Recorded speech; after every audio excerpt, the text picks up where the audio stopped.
भरारी घेऊया, उत्तुंग भरारी घेऊया, उत्तुंग भरारी घेऊया, उज्ज्वल भविष्यासाठी एक दिलाने उमटू दे जय घोष आज हा ओठी, दरी खोऱ्यातून नाद घुमू दे एकच दिन राती, मी मराठी, मी मराठी, मी मराठी, मी मराठी, मी मराठी, मी मराठी, मराठी, मी मराठी. विद्यार्थी मित्रांनो नमस्कार. मित्रांनो, सुमारे 700 वर्षापूर्वी संत ज्ञानेश्वर महाराजांनी ज्ञानेश्वर ग्रंथाची निर्मिती केली. दुरितांचे तिमिर जावो ही त्यामागची मुख्य भावना होती. कारण डोळ्याला ढापणं लावून जगणाऱ्या समाजाला दुरितांच्या अंधकारातून बाहेर पडण्याचा प्रदीप्त मार्ग त्यांनी आपल्या तत्वज्ञानातून दाखविला. आपल्या अंतस्थ असणाऱ्या दिव्य शक्तीची समाजाला जाणीव करून दिली. संत ज्ञानेश्वराप्रमाणेच अनेक संत महात्मा पुरुषांनी सुद्धा अज्ञानाच्या व गुलामगिरीच्या तिमिरात चाचपडणाऱ्या जनसमुदायाला ज्ञानाची ज्योत पेटवून प्रकाशाचा मार्ग दाखविला.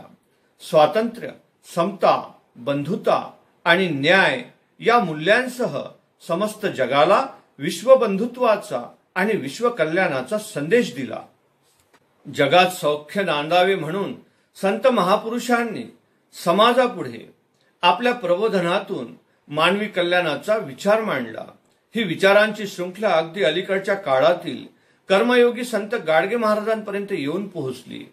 सर्वोत्तम भूमिपुत्र भगवान गौतम बुद्ध, विश्वचिंतक चार्वाक, चक्रधर स्वामी, जगद्गुरु संत तुकाराम महाराज, संत नामदेव महाराज, एकनाथ महाराज, संत कबीर, संत बसवेश्वर महाराज, गुरु नानक, राष्ट्रसंत तुकडोजी महाराज, तसेच शककर्ते छत्रपती शिवाजी महाराज, शाक्तवीर संभाजी महाराज, राजर्षी शाहू महाराज, महात्मा ज्योतिबा फुले, महर्षी धोंडो केशव कर्वे, डॉक्टर बाबासाहेब आंबेडकर, डॉक्टर भाऊसाहेब पंजाबराव देशमुख यांनी आपल्या विलक्षण बुद्धिमत्तेच्या जोरावर जगात मानवतावादी मूल्ये रुजविली.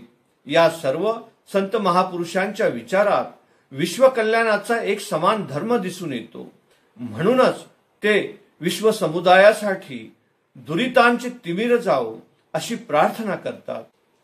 भौतिकवादी चार्वाकापासून संत गाडगे महाराजांपर्यंत सर्वांच्या प्रार्थना म्हणजे मानवतेचा आविष्कार आहे.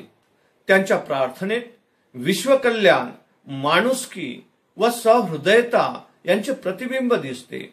माणसाच्या मनात माणुसकीचा झरा जिवंत असेल तरच विश्वकल्याण शक्य आहे असे त्यांचे मत आहे. अवघे विश्वाची माझे घर हेच विचार संतांच्या साहित्यातून प्रकट झाले आहे. संत साहित्य व धर्मसंहिता यांच्या मुळाशी मानव कल्याण हाच साधर्म्याचा एक विचार दिसून येतो. राष्ट्रसंत तुकडोजी महाराजांच्या सर्व विश्वची व्हावे सुखी या ग्रामगीतेतील वचनाचा संदर्भ घेऊन सर्व संतांच्या मानवतावादी विचारांचा एकरूप आविष्कार मित्रांनो आपल्याला शेवटच्या अभ्यास घटकात अनुभवायला मिळणार आहे. मित्रांनो, डॉक्टर यशवंत पाठकांच्या सर्व विश्वची व्हावे सुखी या शेवटच्या अभ्यास घटकात महाराष्ट्र भूमीत जन्माला आलेल्या महानुभावांची हीच मानवतावादी विश्व कल्याणाची विचार शृंखला अतिशय सुंदर प्रकारे गुंफण्यात आलेली आहे. अमृतानुभवांनी मराठी भूमीला पवित्र करणारी संत महापुरुषांची ही विचार शृंखला मानवी कल्याणासाठी फार मोठी देणगी आहे. त्यात विश्व कल्याणाचा संदेश देताना संतांमध्ये सामाजिक दायित्वाची एक आंतरिक तळमळ दिसून येते. आपली वैयक्तिक इच्छा पूर्ण व्हावी म्हणून सर्वच प्रार्थना करतात. अशी प्रार्थना आपल्यापुरती मर्यादित असते. परंतु संतांनी विश्वनिर्मात्याला सारे जग सुखी व्हावे अशीच प्रार्थना केलेली आहे. संत महापुरुषांनी केलेली ही प्रार्थना मराठी मनाच्या आजही स्मरणात आहे. मित्रांनो, आज विज्ञान तंत्रज्ञानाच्या अफाट प्रगतीमुळे जग आता एक खेडे बनले आहे. खेड्यात प्रत्येकाला गावाचा खडा न खडा माहिती असते, तसे आता जगाचे झाले आहे. माणूस सहजगत्या कुठेही जातो व राहतो. ज्ञानदेवांची हे विश्वची माझे घर या वचनातील संकल्पना आज प्रत्ययाला येताना दिसून येत आहे. पण हे या संकल्पनेचे अर्धे अंग आहे. सर्वांमध्ये एकमेकांविषयी जिव्हाळा निर्माण व्हावा ही ज्ञानदेवांची इच्छा मात्र प्रत्यक्षात येऊ शकलेली नाही. माणसे आता भावनारहित झाली आहेत. अखिल विश्वाचे संपूर्ण कल्याण साधण्यासाठी अजूनही सर्व संतांची शिकवणूक आचरणात आणण्याची नितांत गरज आहे. हेच या अभ्यास घटकातून लेखक आपल्याला सांगू पाहत आहे. मित्रांनो, आगीचा धर्म जाळणे आहे, नदीचा धर्म प्रवाहित असणे आहे. त्याचप्रमाणे मानवाचा धर्म माणुसकी आहे. त्याचा प्रत्यय प्रत्येकाच्या जीवनात आला तर मानवता धर्मरूपी सूर्याच्या प्रकाशाने विश्वातील प्रत्येकाचे जीवन उजळून निघेल. परिणामी ज्याला जे जे हवे त्याला ते मिळेल. एका व्यक्तीची मागणी कर्म असेल तर दुसऱ्या व्यक्तीचा तो धर्म असेल, किंबहुना ते कर्तव्य असेल. संत महात्म्यांनी मानवाला प्राणीजात म्हणूनच प्राणी मात्रांच्या धर्माची ग्वाही दिली आहे. दुरितांचे तिमिर जावो या मागणीला आज 700 वर्षाचा काळ लोटला आहे. मात्र दुरितांचा अंधार कमी झालेला नाही, ही सर्वांच्याच मनात खंत आहे. करिता मित्रांनो, आपण या विचारांचा एक घटक व्हावे आणि ही मानवतावादी मूल्ये आपल्यात रुजवून ध्येय गाठावे. हीच खरी संत महापुरुषांना आपली मानवंदना ठरणार आहे. करिता मित्रांनो, लेखक डॉक्टर यशवंत पाठक यांच्या मुलाखतीसह मराठी स्वारसत अभिनव उपक्रमातील शेवटचा अभ्यास घटक सर्व विश्वची व्हावे सुखी आम्ही सादर करीत आहोत. धन्यवाद. नमस्कार, मी केतकी जोशी. वाचाल तर वाचाल मध्ये तुमच्या सगळ्यांचं स्वागत आहे. अवघा महाराष्ट्र आता वारीमय झालाय. समानतेचा, एकतेचा महाराष्ट्र धर्म शिकवणाऱ्या संतांच्या नामाचा गजर करत दिंड्या पंढरपूरकडे निघाल्यात. संत ज्ञानेश्वरांपासून ते अगदी पुरंदरदासांपर्यंत आणि जनाबाई चोखामेळापासून ते बहिणाबाईंपर्यंत प्रत्येक संतांनी जे लिहून ठेवलं ते काळाच्याही पुढचं होतं आणि म्हणूनच ते अक्षर वाङ्मय ठरलं. रोजच्या जगण्यातल्या अगदी छोट्या छोट्या गोष्टींपासून ते आयुष्याचा अर्थ समजून घेण्यापर्यंत अनेक गोष्टी या संत साहित्यातून उलगडत जातात. आणि हेच संत साहित्य कसं समजून घ्यायचं, काय वाचायचं, कसं वाचायचं हे आज आपण वाचाल तर वाचाल मध्ये जाणून घेणार आहोत. आणि त्यासाठीच आपल्या सोबत असणार आहेत संत साहित्याचे अभ्यासक आणि लेखक डॉक्टर यशवंत पाठक. सर, खूप खूप स्वागत आहे तुमचं वाचाल तर वाचाल मध्ये. आम्हाला तुमच्याकडून संत साहित्य समजून घ्यायचंय. खूप खूप स्वागत आहे तुमचं. सर, आपण बघतोय अगदी भारुडापासून छोट्या छोट्या गोष्टी असतील आपल्या आयुष्यातल्या, हे सगळं संत साहित्यामध्ये आपल्याला दिसतं. अभंग असेल किंवा अगदी पसायदानापर्यंत असेल. पण हे संत साहित्य आपण वाचायचं कसं? संतांनी आपल्याला आपल्या जगण्याचा वर्तमान स्वच्छ करून दिला. वर्तमानाचं भान हे संत साहित्यातून आपल्याला जास्तीत जास्त मिळतं. त्यामुळे संत साहित्याकडे आपल्याला दोन दृष्टीने पाहता येतं. प्रबोधनाची दिशा दाखवणारं एक महत्त्वाचं साधन आहे आणि दुसरं म्हणजे संत साहित्याने आमच्या जगण्याला चैतन्य दिलं, आमच्या जगण्याला एक वेगळा आयाम दिला. आणि आपण ज्या वेळेला हे सगळं बघत असतो, आपण ज्या वेळेला हे सगळं जगत असतो, तर माझ्या जगण्याची अर्थपूर्णता माझ्या वृत्तीतून निर्माण झाली पाहिजे. आणि वृत्ती ज्या वेळेला अर्थपूर्ण होते त्यावेळेला समता येते. वृत्ती ज्या वेळेला माझ्या अनुभवाशी निगडीत होते त्यावेळेला मी खऱ्या अर्थाने स्वतंत्र होतो. आणि वृत्ती ज्या वेळेला मी जाणीवपूर्वक दुसऱ्याचं जाणून घेतो त्यावेळेला ती बंधुता ठरते. संत साहित्याने आपल्या संपूर्ण वाङ्मयातून हे फार महत्वाचं भान दिलं की जे भान आजच्या वर्तमानाला खूप उपयुक्त आहे. आज कितीही टेक्निकल आणि कितीही इलेक्ट्रॉनिक भान येऊ दे, पण तुम्हाला अक्षरांना वाचल्याशिवाय आणि शब्द आपलासा केल्याशिवाय चैतन्य येत नाही. तुमचं व्यक्त होणं हे तुमच्या शब्दाच्या माध्यमातून असतं आणि ते शब्दांचं माध्यम सशक्त असलं पाहिजे. संतांनी एक अतिशय महत्वाची गोष्ट केली की त्यांच्या शब्दांना आचाराचं शुद्ध अधिष्ठान होतं. त्यामुळे त्यांनी आधी आचरलं आणि मग सांगितलं. ते बोलघे गेवढे नव्हते, ते आपल्या आचाराशी, आपल्या कृतीशी, आपल्या जगण्याशी अत्यंत प्रामाणिक होते. ही प्रामाणिकता त्यांच्या जाणीवेच्या खोलीतून जन्माला आली आहे. म्हणून आजही संत साहित्य वाचावं असं वाटतं. आपल्याकडे मौखिक पठण परंपरेच्या ज्या वेगवेगळ्या दिशा आहेत त्या दिशा संतांनी स्पष्ट केल्या. तर आम्हा घरी धन शब्दांचीच रत्ने असं तुकाराम महाराज म्हणाले. शब्दांना रत्न मानणाऱ्या तुकारामांना संत साहित्याचा कळस चढवला असं मानलं जातं. तुकारामांच्या या संत साहित्यातल्या योगदानाबद्दल काय सांगाल? तुकारामांचं संत साहित्यातलं योगदान हे अलौकिक आहे आणि असाधारण आहे. तुकारामांनी साध्या शब्दांना जे काही व्यंजनेचं वैभव ते फार विलक्षण आहे. तुकारामांची स्वात्मसाधना ही एका अंगाने अत्यंत कठोर आणि परिश्रमपूर्वक होती. मला तुकारामांचं एक आकर्षण नेहमी जाणवतं.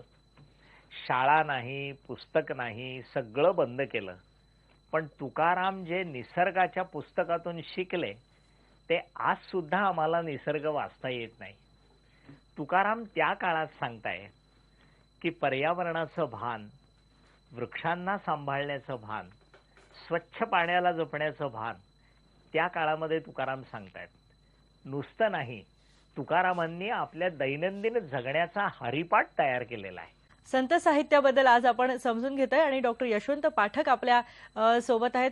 सर, आपण बघतोय रोजच्या जगण्यातनं आयुष्य समजून देणाऱ्या बहिणाबाई असतील किंवा ज्याचा सखा हरी असं म्हणणाऱ्या जनाबाई असतील, स्त्री संत जे आहेत त्यांचं सुद्धा योगदान संत साहित्यामध्ये खूप मोठं आहे. त्यांच्याबद्दल काय सांगाल? स्त्रियांच्या योगदानाबद्दल, स्त्रियांनी स्त्री जन्म म्हणून न व्हावे उदास ही ठणकून सांगणारी जनाबाई असो किंवा आपण स्त्रिया आहोत म्हणून आपण कमी बिमी नाही, हा मनातनं पहिला न्यूनगंड काढून टाका. स्त्रियांना स्वतंत्रपणे पायावर उभं राहून त्यांच्यातली गार्गी आणि मैत्रेयी पुन्हा एकदा नटण्याचं काम भारतीय स्त्री संतांनी केलं. मग ती अक्कम्मा असो, ती मल्लेश्वरी असो, ती मीरा असो, भारतामध्ये स्त्रियांची परंपरा फार मोठी आहे. आपल्याला मुक्ताई, जनाई, बहिणाबाई एवढ्याच माहिती आहेत, पण खूप मोठी परंपरा आहे. आणि या स्त्रियांनी स्त्रीमधलं सत्व फार मोठं जागं केलं. स्त्री ही मिरवण्याची वस्तू नाही, स्त्री ही जपण्याची वस्तू नाही. स्त्री हे निसर्गाने निसर्गाला दिलेलं शिवशक्तीमधलं शक्तीचं रूप आहे आणि त्या शक्तिरूपाची विविध संपूर्ण एकांगी अनेकांगी जाणीव ही स्त्री संत साहित्यामधून आपल्याला दिसते. नुसतं त्यामध्ये स्त्रीमनच नाहीये, तर स्त्री आणि पुरुषांच्या दोन्ही मनातून प्रपंच किती सुंदर घडू शकतो आणि संसार किती तुळशी वृंदावनासारखा मांगल्यदायक घडू शकतो याचं सुद्धा चित्रण आपल्याला या सगळ्या स्त्रियांनी लिहिलेल्या गाथांमधून मिळते. भारतीय स्त्रियांनी आणि विशेषतः स्त्री संत साहित्याने सर्वात शेवटचं फार मोठं काम केलेलं आहे. आणि ते जर काम कोणतं असेल तर त्यांनी स्त्रीला फक्त प्रपंच आयुक्त केलेलं नाहीये, त्याने स्त्रीला प्रपंचातलं सत्व केलंय आणि प्रपंचातलं स्वत्व केलंय. सत्व आणि स्वत्व याच्यामधला जो मी आहे, हा मी पुरुषार्थ संपन्न करण्याचं वैभव स्त्री संतांनी केलं. खूप धन्यवाद सर, वाचाल तर वाचाल मध्ये आल्याबद्दल. संत साहित्य हे केवळ वाचण्याचं नाही तर ते समजून घेण्याचं आणि जगण्याची गोष्ट आहे. हेच आज आपण या वाचाल तर वाचाल मध्ये शिकलेलो आहोत. पाहत रहा वाचाल तर वाचाल. तर हे आहेत मित्रांनो लेखक डॉक्टर यशवंत पाठक. प्रस्तुत सर्व विश्वची व्हावे सुखी या पाठात लेखक डॉक्टर यशवंत पाठक यांनी सर्व संतांच्या विचारातील विश्वकल्याणाचा एक समान वैचारिक धागा पकडून पाठात त्यांच्या अभंगाचे दाखले देऊन मानवी कल्याणाचा विचार मांडलेला आहे. करिता मित्रांनो, पाठातील संदर्भासह आशय आणि विषय येथे आम्ही सादर करीत आहोत. इयत्ता 10वी, विषय मराठी, पाठ 20वा, सर्व विश्वची व्हावे सुखी. लेखक डॉक्टर यशवंत पाठक. ललित लेखक व प्राध्यापक, मराठी संत साहित्य आणि लोकजीवन, लोककला व लोकसंस्कृती या गोष्टींशी असलेल्या आंतरिक जिव्हाळ्यातून डॉक्टर पाठक यांचे सर्व लेखन निर्माण झाले आहे. नाचू कीर्तनाचे रंगी, ब्रह्मगिरीची सावली, मातीचं देणं हे ललित लेख संग्रह, नक्षत्रांची नाती हे व्यक्तिचित्र, स्पंदने श्री समर्थाची, तुकारामांचे अभंग, निरंजनाचे माहेर ही समीक्षात्मक पुस्तके, आभाळाचे अनुष्ठान हा कथासंग्रह इत्यादी पुस्तके प्रसिद्ध आहेत. पुणे विद्यापीठाच्या ज्ञानेश्वर अभ्यासनाचे प्रमुख म्हणून त्यांनी काम केले आहे. हे विश्वची माझे घर या संत ज्ञानेश्वरांच्या वचनाचा प्रत्यय आज तंत्रयुगात आपण घेत आहोत. दळणवळण आणि संपर्काच्या आधुनिक साधनांनी वैश्विक खेळाची संकल्पना प्रत्यक्षात आणली आहे. गाव ते जग या स्तरावर माणूस माणसाला भेटतो. तो जवळ यावा, जोडला जावा. एक एक माणूस जोडला आणि माणसे मनाने जवळ आली की अवघी मानवता सुखी होईल. संतांच्या वाङ्मयातील हा विचार अतिशय परिणामकारकरित्या प्रस्तुत पाठात मांडला आहे. महाराष्ट्र ही संतांची भूमी आहे. संत म्हणजे सत्पुरुष. जगाच्या कल्याणा संतांच्या विभूती, देह कष्टविती पर उपकारे ही संतांची खरी भूमिका आहे. संतांच्या साहित्याचा आत्मा भक्तीबरोबरच समाज प्रबोधन, समाज कल्याण हा आहे. संत परमेश्वराकडे स्वतःसाठी काहीही मागत नाहीत, परंतु बुडता हे जन न देखवे डोळा, येतो कळवळा म्हणूनी. यासाठी श्री चक्रधर स्वामी, संत ज्ञानेश्वर, संत नामदेव, संत तुकाराम, वारकरी संप्रदायातील सर्व संत, संत कबीर, गुरु नानक, संत महात्मा बसवेश्वर अशा सर्वच संतांनी आपल्या साहित्यातून विश्वकल्याणासाठी परमेश्वराकडे, गुरूंकडे साकडं घातलं आहे. संत ज्ञानेश्वरांपासून अगदी आधुनिक संत गाडगेबाबा यांच्यापर्यंत सर्वच संतांच्या प्रार्थना म्हणजे मानवतेचा आविष्कार आहेत. त्यांच्या प्रार्थनेमध्ये विश्वकल्याण, माणुसकी आणि सहृदयता यांचं प्रतिबिंब दिसतं. माणसाच्या मनातील माणुसकीचा झरा जिवंत असेल तरच विश्वकल्याण शक्य आहे, कारण मी पासून आम्ही या संकल्पनेप्रमाणे अवघे विश्वची माझे घर, वसुधैव कुटुंबकम या संकल्पना संतांच्या साहित्यातून प्रकट झाल्या आहेत. सर्व संतांच्या प्रार्थनेतील सामर्थ्याचा धागा विश्वकल्याण याचा परिचय या पाठातून करून घेऊया. संत ज्ञानेश्वरांच्या ज्ञानेश्वरी या ग्रंथात पसायदान आहे. पसायदान म्हणजे मानवाच्या कल्याणासाठी विश्वात्मक देवाला केलेली प्रार्थना. आपली वैयक्तिक इच्छा पूर्ण व्हावी म्हणून आपण नेहमी प्रार्थना करतो. अशी प्रार्थना आपल्यापुरती मर्यादित असते, परंतु संत ज्ञानेश्वरांनी विश्वात्मक देवाला सारे जग सुखी करण्याची प्रार्थना केली. संत ज्ञानेश्वर ज्ञानेश्वरी हा ग्रंथ सांगून पूर्ण करण्याच्या तयारीत होते. तेव्हा संत निवृत्तीनाथ त्यांना म्हणाले, आपण ग्रंथ पूर्ण करत आला आहात, तेव्हा सगळ्यांसाठी देवाजवळ काहीतरी मागा. यावर संत ज्ञानेश्वर म्हणाले, मी देवापाशी आधी मागितले आहे, ते म्हणजे देवाने आम्हा सर्वांना चांगली बुद्धी द्यावी. संत निवृत्तीनाथ म्हणाले, ग्रंथाचा समारोप करताना प्रार्थना येणे आवश्यक आहे. तुम्ही सुरुवातीला मंगलाचरणात जे म्हटले आहे ते आता विस्ताराने सांगा. यातून पसायदान निर्माण झाले. संत ज्ञानेश्वरांनी सांगितलेली ही प्रार्थना मराठी मनाच्या स्मरणात कायम आहे. पसायदान याचा अर्थ विनम्र मनाने परमेश्वराला हात जोडून केलेली प्रार्थना होय. निसर्गातील फुले, फळे, वृक्ष, नद्या, निर्झर, समुद्र, सूर्य, चंद्र, तारे एकोप्याने राहतात. त्यांचा दाखला देत आपणही गुण्या गोविंदाने राहावे हे संत ज्ञानेश्वरांनी सांगितले. संत ज्ञानेश्वरांनी पसायदानात म्हटले आहे, जे खळांची व्यंकटी सांडू तया सत्कर्मी रती वाढो, भूता परस्परे पडो मैत्र जीवाचे, दुरितांचे तिमिर जावो, विश्व स्वधर्म सूर्य पाहो, जो जे वांछील तो ते लाहो प्राणी जात. माणसाने आपल्या मनातील दुष्टावा नाहीसा केला पाहिजे. संत ज्ञानेश्वरांनी याला खळांची व्यंकटी सांडू असे म्हटले आहे किंवा दुरितांचे तिमिर जावो असे म्हटले आहे. दुरित म्हणजे दुष्कर्म. या जगातून दुष्कर्माचा अंधार नाहीसा हो, ज्याला जे जे हवे ते ते मिळो, अशी विश्वकल्याणाची प्रार्थना त्यांनी केली आहे. असंच मागणं संत नामदेवांनीही परमेश्वराकडे मागितलं. एका अभंगात ते म्हणतात, अहंकाराचा वारा न लागो राजसा, माझ्या विष्णुदासा भाविकांसी.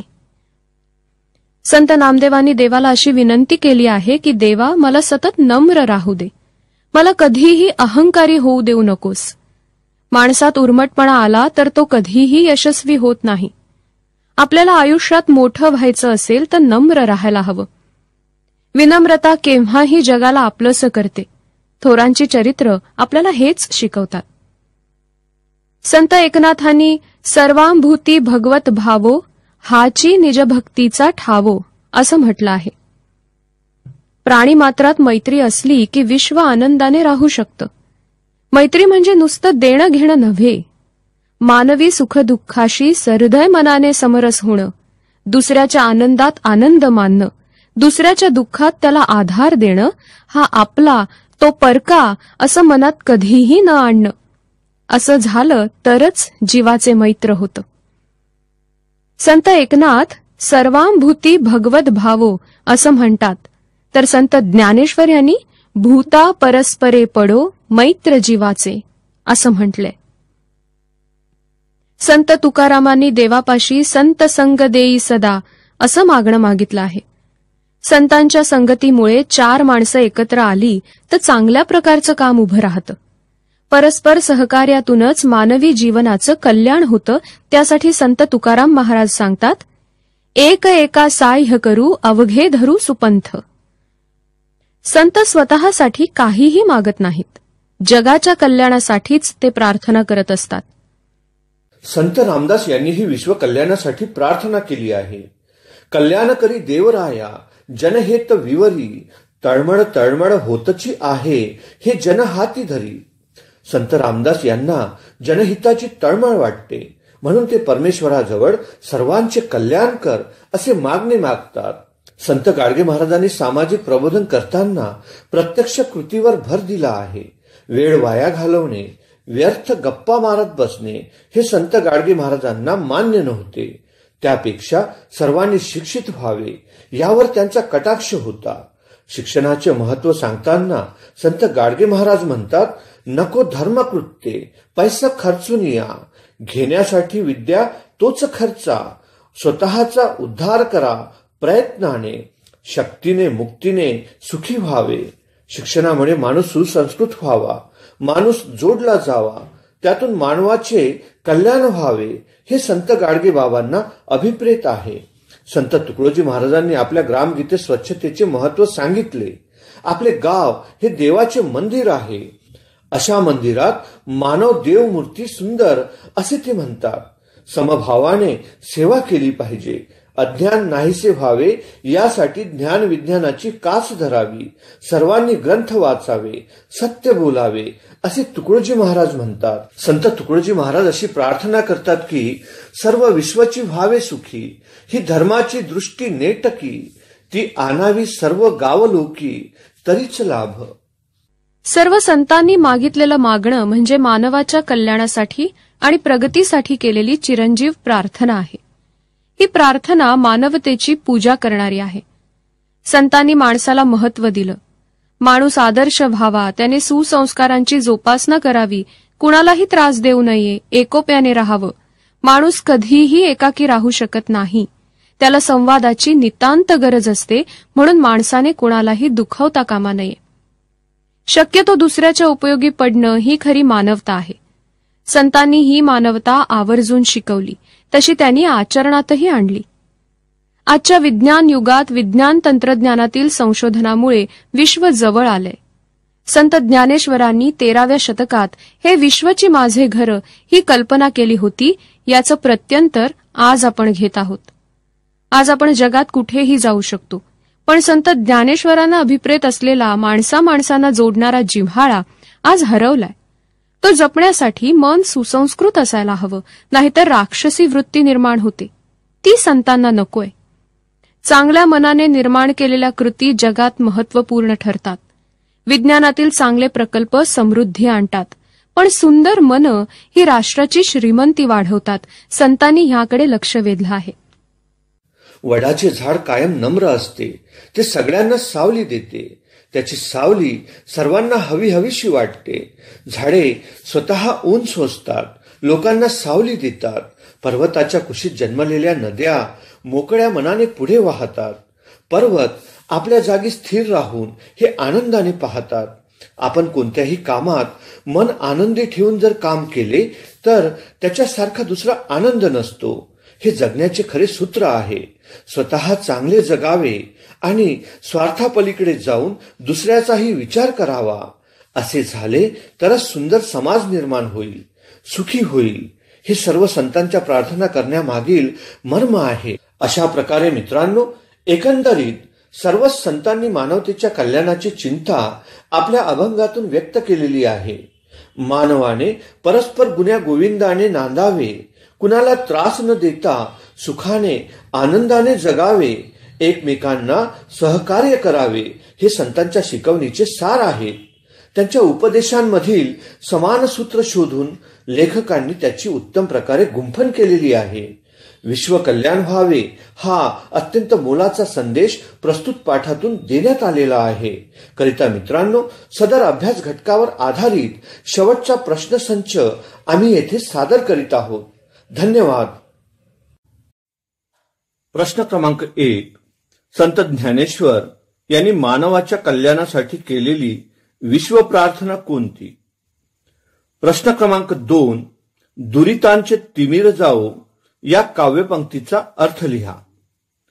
प्रश्न क्रमांक 3. एक एका साह्य करू अवघे धरू सुपंथ असे कोण म्हणतात? प्रश्न क्रमांक 4. संत नामदेव महाराजांचा पाठातील काव्यांश लिहा. शेवटचा प्रश्न क्रमांक 5. सामाजिक प्रबोधनावर भर देणारे संत कोणते? धन्यवाद मित्रांनो.